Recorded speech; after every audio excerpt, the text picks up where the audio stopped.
You still following along? We're taking a look at day number 16 of this 24-day beer advent calendar from Aldi, so let's see what we got in the box. All right, everybody, welcome back. Like I said, we're looking at December 16th, day number 16 of this beer advent calendar from Aldi. After today, we will be 2/3 of the way through this box, if my math is correct. So let's just get right into it. Actually, before we start, let me know in the comments if your box has been following this same kind of trajectory, because I've had other boxes from other companies we won't name, Kalia, that weren't in the order here. So we're going to take a look at day number 16. It's on the second row. It's the furthest on the right side. It's blue, kind of like a grayish blue. Let's knock this one down and we'll see what we got. I plan on doing a video at the end that kind of wraps up my thoughts on this box. Okay, well, I'm so afraid that this thing's gonna boil over because I'm sloshing them around. So today we're taking a look. This is a Belgian style dark ale. It is 6%. I want to say 6% is like where we've been topping off these beers. They don't seem like they're much stronger than 6%.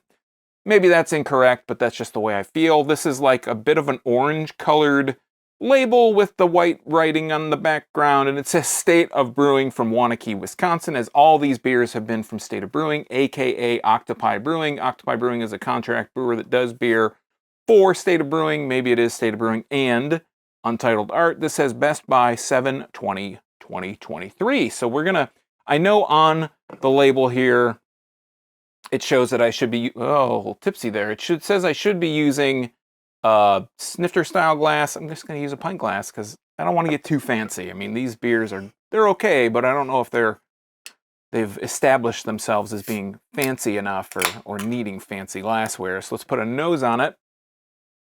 Getting those sweet aromas of a Belgian style ale, which is a good thing.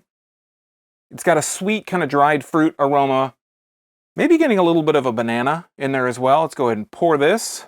Coming out dark, maybe a dark amber, shading a little bit towards a caramel color, which is what you would expect from Belgians. Belgians kind of seem like they can kind of alternate depending on the style. Triples, doubles, quads, all that kind of fun stuff. They seem like they kind of the color changes. This one has about a finger of head, a little bit of a off-white, shading a little bit towards tan. If we hold it up to the light here, it has... You probably can't see through this, even with my really bright lights in here. I can just see through the bottom here. It's got that kind of reddish, orange, brown kind of look to it. Let's put a nose on the glass here. Head's still sticking around. Yeah, it's got those sweet notes to it. There's definitely a sweet note that comes through. Like I said, a bit of a dried fruit. Same aroma as out of the can. Maybe a slight hint of a banana aroma as well. Let's try it out. Cheers. We're going to talk about the mouthfeel first.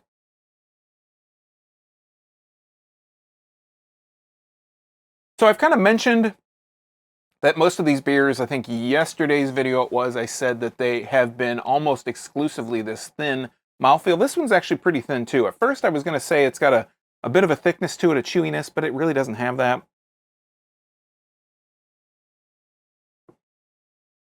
At first, the mouthfeel you get this, you do get a fruity, like a dried fruity flavor that comes through.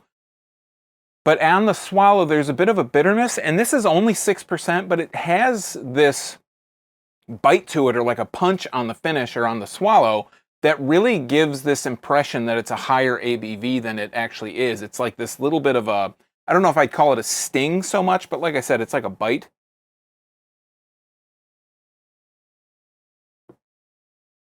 I feel like this is one of the bigger surprises of the group so far of the 24. The sour ale was kind of impressive back on the 6th or the 7th, I think is when it was. The peanut butter porter was pretty good. There was I want to say there was a dark lager that came in there somewhere too, and that was a good one. This is just outside the ordinary. While it's a traditional style, obviously it's a Belgian style dark ale. It carries through some of those Belgian qualities. Like I said, that little bit of a dried fruit, that little bit of a banana on the nose, not so much, maybe on the aftertaste, on the very faint aftertaste, there's a little bit of a banana sweetness, but it's got that alcohol kind of bite to it.